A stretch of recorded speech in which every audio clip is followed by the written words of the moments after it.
ಮನೆಯಲ್ಲೇನಾದರೂ ಅವಲಕ್ಕಿನ ತಿಂದೇ ಇರೋರು ಏನಾದ್ರು ಇತ್ತು ಅಂತಂದರೆ ಈ ರೀತಿ ಮಸಾಲ ಅವಲಕ್ಕಿ ಚಿತ್ರಾನ್ನ ಮಾಡಿಕೊಡಿ, ಪೂರ್ತಿ ಖಾಲಿ ಮಾಡಿಬಿಡ್ತಾರೆ. ಅಷ್ಟು ರುಚಿಯಾಗಿರುತ್ತೆ. ಈ ರೀತಿ ಅವಲಕ್ಕಿ ಚಿತ್ರಾನ್ನ ಮಾಡಿಕೊಂಡ್ರೆ ಇದು ಅವಲಕ್ಕಿ ಚಿತ್ರಾನ್ನ ಅಥವಾ ಅನ್ನದಲ್ಲಿ ಮಾಡಿರ್ತಕ್ಕಂಥ ಚಿತ್ರಾನ್ನ ಅಂತ ಕನ್ಫ್ಯೂಸ್ ಆಗಿಬಿಡ್ತಾರೆ. ಅಷ್ಟು ಸಖತ್ತಾಗಂತೂ ಇರುತ್ತೆ. ಬನ್ನಿ ಇದನ್ನು ಯಾವ ರೀತಿ ಮಾಡೋದು, ತುಂಬ ಸುಲಭವಾಗಿ ಮಾಡೋ ವಿಧಾನನ ತೋರಿಸ್ತೀನಿ.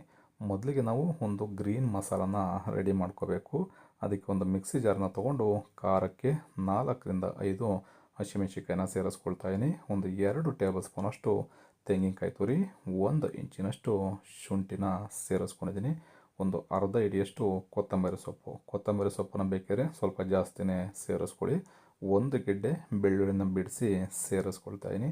ಸ್ವಲ್ಪ ಕಲರ್ ಜಾಸ್ತಿ ಬರಲಿಕ್ಕೆ, ಗ್ರೀನ್ ಕಲರ್ ಬರಲಿಕ್ಕೆ ಕರಿಬೇವಿನ ಸೊಪ್ಪನ್ನು ಸೇರಿಸ್ಕೊಂಡಿದ್ದೀನಿ. ಹಾಗೆ ಫ್ಲೇವರು ಕೂಡ ತುಂಬ ಚೆನ್ನಾಗಿರುತ್ತೆ.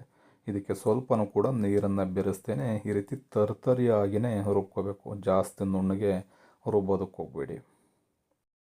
ನಾವು ಅಡುಗೆನ ಶುರು ಮಾಡೋದಕ್ಕಿಂತ ಮುಂಚೆನೇ ಅವಲಕ್ಕಿನ ನೀಟಾಗಿ ತೊಳೆದು ಇಟ್ಕೋಬೇಕಾಗತ್ತೆ. ನಾನಿಲ್ಲಿ 3 ಕಪ್ಪಿನಷ್ಟು ಗಟ್ಟಿ ಅವಲಕ್ಕಿನ ತೊಗೊಂಡಿದ್ದೀನಿ. ಪೇಪರ್ ಅವಲಕ್ಕಿನ ಯಾವುದೇ ಕಾರಣಕ್ಕೂ ತೊಗೊಳೋದಕ್ಕೆ ಹೋಗ್ಬಿಡಿ. ಈ ರೀತಿ ಗಟ್ಟಿ ಅವಲಕ್ಕಿನೇ ತೊಗೋಬೇಕಾಗತ್ತೆ. ಇದಕ್ಕೆ ಮುಳುಗು ಅಷ್ಟು ನೀರನ್ನು ಬೆರೆಸಿ ಒಂದು 3ರಿಂದ 4 ಬಾರಿ ಅವಲಕ್ಕಿನಲ್ಲಿ ಡಸ್ಟ್ ಜಾಸ್ತಿ ಇರುತ್ತೆ.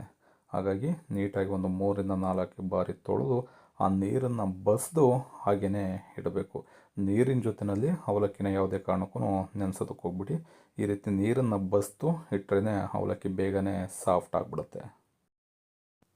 ಈಗ ಚಿತ್ರಾನ್ನ ಮಾಡಲಿಕ್ಕೆ ಒಂದು ಕಡೆಯನ್ನು ಇಟ್ಕೊಂಡಿದ್ದೀನಿ. ಈ ಕಡೆಗೆ ಒಂದು 4 ಟೇಬಲ್ ಸ್ಪೂನಷ್ಟು ಎಣ್ಣೆನ ಸೇರಿಸ್ಕೊಳ್ತಾಯಿದ್ದೀನಿ. ಎಣ್ಣೆ ಚೆನ್ನಾಗಿ ಬಿಸಿ ಆಗಬೇಕು. ಬಿಸಿ ಆದಮೇಲೆ 1 ಟೀ ಸ್ಪೂನಷ್ಟು ಸಾಸಿವೆನ ಸೇರಿಸ್ಕೊಳ್ಳೋಣ. ಸಾಸಿವೆ ಸ್ವಲ್ಪ ಚಿಟಪಟ ಅಂತ ಅಂದಮೇಲೆ 1 ಟೀ ಸ್ಪೂನಷ್ಟು ಜೀರಿಗೆನ ಸೇರಿಸ್ಕೊಳ್ಳೋಣ. ಹಾಗೆ 2 ಒಣಮೆಣಸಿಕಾಯಿನ ಮಧ್ಯಕ್ಕೆ ಕಟ್ ಮಾಡಿ ಸೇರಿಸ್ಕೊಳ್ತಾಯಿದ್ದೀನಿ. ಸ್ವಲ್ಪ ಕರಿಬೇವಿನ ಸೊಪ್ಪು, ಹಾಗೆ ಒಂದು 3ರಿಂದ 4 ಟೇಬಲ್ ಸ್ಪೂನಷ್ಟು ಕಡಲೆಕಾಯಿ ಬೀಜನ ಸೇರಿಸ್ಕೊಳ್ತಾಯಿದ್ದೀನಿ. ಕಡಲೆಕಾಯಿ ಬೀಜ ಜಾಸ್ತಿ ಇಷ್ಟಪಡೋರಿದ್ದರೆ ಸ್ವಲ್ಪ ಜಾಸ್ತಿನೇ ಸೇರಿಸ್ಕೋಬೋದು. ಈ ಕಡಲೆಕಾಯಿ ಬೀಜ ಮಿನಿಮಮ್ ಅಂತ ಅಂದ್ರೂ ಒಂದು 2ರಿಂದ 3 ನಿಮಿಷ ಎಣ್ಣೆಯಲ್ಲಿ ಫ್ರೈ ಆಗಬೇಕು. ಎಣ್ಣೆಯಲ್ಲಿ ಏನಾದರೂ ಕಡಲೆಕಾಯಿ ಬೀಜ ಬೆಂದಿಲ್ಲ ಅಂತ ಅಂದರೆ ನಿಮಗೆ ತಿನ್ನಬೇಕಾದ್ರೆ ನಾರು ಥರ ಸಿಗ್ತಾ ಇರುತ್ತೆ. ಹಾಗಾಗಿ ಸ್ವಲ್ಪ ಕ್ರಿಸ್ಪಿ ಆಗೋವರೆಗೂ ಬೇಯಿಸ್ಕೊಳ್ಳಿ. ಚೆನ್ನಾಗಿ ಕಡಲೆಕಾಯಿ ಬೀಜ ಬೆಂದ ನಂತರ 1 ಟೇಬಲ್ ಸ್ಪೂನಷ್ಟು ಉದ್ದಿನಬೇಳೆ, 1 ಟೇಬಲ್ ಸ್ಪೂನಷ್ಟು ಕಡಲೆಬೇಳೆನ ಸೇರಿಸ್ಕೊಂಡಿದ್ದೀನಿ. ಕಡಲೆಬೇಳೆ ಉದ್ದಿನಬೇಳೆನ ಕೊನೆಯಲ್ಲೇ ಸೇರಿಸ್ಕೊಳ್ಳಿ. ಮೊದಲೇ ಸೇರಿಸ್ಕೊಂಬಿಟ್ರೆ ನಿಮಗೆ ಅಲ್ಲಲ್ಲಿ ಕಡಿಲಿಕ್ಕಾಗಲ್ಲ, ಅಷ್ಟು ಕಟ್ಟುಮಾಗ್ಬಿಡುತ್ತೆ. ಈ ರೀತಿ ಒಗ್ಗರಣೆ ಪದಾರ್ಥಗಳು ಸ್ವಲ್ಪ ಫ್ರೈ ಆದಮೇಲೆ ಇದಕ್ಕೆ 2 ಈರುಳ್ಳಿನ ಸ್ಲೈಸಾಗಿ ಕಟ್ ಮಾಡಿ ಸೇರಿಸ್ಕೊಳ್ತಾಯಿದ್ದೀನಿ. ಈರುಳ್ಳಿನ ತುಂಬ ಜಾಸ್ತಿ ಗೋಲ್ಡನ್ ಕಲರ್ ಬರೋವರೆಗೂ ಬೇಯಿಸೋದಕ್ಕೆ ಹೋಗ್ಬೇಡಿ. ಸ್ವಲ್ಪ ಕ್ರಂಚಿ ಆಗಬೇಕು, ಅಲ್ಲಿವರೆಗೂ ಬೇಯಿಸ್ಕೊಂಡ್ರೆ ಸಾಕಾಗತ್ತೆ.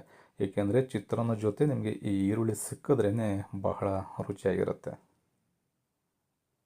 ಈ ರೀತಿ 2ರಿಂದ 3 ನಿಮಿಷ ಈರುಳ್ಳಿನೂ ಅಷ್ಟೇ ಎಳೆ ಕಾವನಲ್ಲಿ ಇಟ್ಕೊಂಡು ಚೆನ್ನಾಗಿ ಬೇಯಿಸ್ಕೋಬೇಕು. ಇದಕ್ಕೀಗ 1/4 ಟೀ ಸ್ಪೂನಷ್ಟು ಅರಿಶಿಣದ ಪುಡಿನ ಸೇರಿಸ್ಕೊಳ್ತಾಯಿದ್ದೀನಿ. ಹಾಗೆ ರುಚಿಗೆ ತಕ್ಕಷ್ಟು ಉಪ್ಪು ಮತ್ತು ಅರಿಶಿಣ ಪುಡಿನ ಸೇರಿಸ್ಕೊಂಡು ಈ ಒಗ್ಗರಣೆ ಪದಾರ್ಥಗಳ ಜೊತೆಯಲ್ಲಿ ಬೆರಿಬೇಕು. ಅಲ್ಲಿವರೆಗೂ ಮಿಕ್ಸ್ ಮಾಡಿಕೊಂಡು ಬೇಯಿಸ್ಕೋಬೇಕಾಗತ್ತೆ. ಅರಿಶಿಣನ ನಾವು ಚೆನ್ನಾಗಿ ಬೇಯಿಸಲಿಲ್ಲ ಅಂತ ಅಂದರೆ ಆ ಹಸಿ ಸ್ಮೆಲ್ಲು ಹಾಗೆ ಉಳ್ಕೊಂಬಿಡುತ್ತೆ. ಮತ್ತು ನಾವು ಒಂದು ಅರ್ಧದಿಂದ 1 ನಿಮಿಷ ಚೆನ್ನಾಗಿ ಫ್ರೈ ಮಾಡ್ಕೊಳ್ಳೋಣ. ಈ ರೀತಿ ಫ್ರೈ ಆದ ನಂತರ ನಾವು ರುಬ್ಬಿಟ್ಕೊಂಡ್ವಲ್ಲ, ತರತರಿಯಾಗಿ ರುಬ್ಬಿಟ್ಕೊಂಡಿರ್ತಕ್ಕಂಥ ಮಸಾಲನ ಸೇರಿಸ್ಕೊಳ್ಳೋಣ. ಈ ಮಸಾಲನೂ ಅಷ್ಟೇ ನಾನು ಆಗಲೇ ಹೇಳ್ದಾಗೆ ನೀವು ತರತರಿಯಾಗಿ ರುಬ್ಕೊಂಡ್ರೇ ನಿಮಗೆ ರುಚಿ ಚೆನ್ನಾಗಿರುತ್ತೆ. ಈ ಮಸಾಲನ ಸೇರಿಸಿ ಆದಮೇಲೆ ಚೆನ್ನಾಗಿ ಹಸಿ ಸ್ಮೆಲ್ಲೆಲ್ಲ ಹೋಗಬೇಕು. ಮತ್ತು ಒಂದು 2ರಿಂದ 3 ನಿಮಿಷ ಎಳೆ ಕಾವನಲ್ಲೇ ಬೇಯಿಸ್ಕೊಳ್ಳೋಣ. ಈ ರೀತಿ ನೀವು ಯಾವುದೇ ಚಿತ್ರಾನ್ನ ಮಾಡ್ಕೊಳ್ಳಿ ಅಥವಾ ಒಗ್ಗರಣೆ ಪದಾರ್ಥಗಳನ್ನ ಬೇಯಿಸೋ ಟೈಮ್ನಲ್ಲಿ ಊರಿನ ಸಾಧ್ಯವಾದಷ್ಟು ನೀವು ಎಳೆ ಕಾವನಲ್ಲಿ ಇಟ್ಕೊಂಡೇ ಬೇಯಿಸ್ಕೋಬೇಕಾಗತ್ತೆ. ಈ ರೀತಿ ಮಸಾಲ ಅವಲಕ್ಕಿ ಚಿತ್ರಾನ್ನ ನೀವು ಮಾಡಿಕೊಟ್ರೆ ಮನೆಯಲ್ಲಿ ಒಂದೇ ಟೈಮ್ಗೆ ಪೂರ್ತಿ ಖಾಲಿ ಮಾಡಿಬಿಡ್ತಾರೆ. ಅಷ್ಟು ರುಚಿಯಾಗಿರುತ್ತೆ. ಚೆನ್ನಾಗಿ ಈ ಮಸಾಲೆ ಎಲ್ಲ ಬೆಂದು ಹಸಿ ಸ್ಮೆಲ್ಲೆಲ್ಲ ಹೋದ ಮೇಲೆ ಇದಕ್ಕೆ 1 ನಿಂಬೆಹಣ್ಣನ್ನು ಹಿಂಡ್ಕೊಳ್ತಾಯಿದ್ದೀನಿ. ಈ ರೀತಿ ನಿಂಬೆಹಣ್ಣನ್ನು ಹಿಂಡ್ಕೊಂಡು ಮಿಕ್ಸ್ ಮಾಡ್ಕೊಳ್ಳಿ. ಮಿಕ್ಸ್ ಮಾಡ್ಕೊಂಡಾದ ನಂತರ ಇದಕ್ಕೆ ಉದುರಾಗಿ ನಾವು ಅವಲಕ್ಕಿನ ಮಾಡ್ಕೋಬೇಕಾಗತ್ತೆ. ಅವಲಕ್ಕಿನ ನೆನೆಸಿಟ್ಟಿದ್ವಲ್ಲ ತೊಳೆದ್ಬಿಟ್ಟು ಅದು ಗಟ್ಟಿಯಾಗಿಬಿಟ್ಟಿರುತ್ತೆ. ಏಕೆಂದರೆ ನೀರಿನಲ್ಲಿ ನೆನೆಸೋಲ್ಲ, ನೀರನ್ನು ಬಸ್ತು ಹಾಗೆ ಇಟ್ಟಿರೋದ್ರಿಂದ ಗಟ್ಟಿಯಾಗಿರುತ್ತೆ. ಈ ರೀತಿ ಉದುದ್ರು ಮಾಡಿಕೊಂಡು ಅದನ್ನು ಸೇರಿಸ್ಕೋಬೇಕಾಗತ್ತೆ.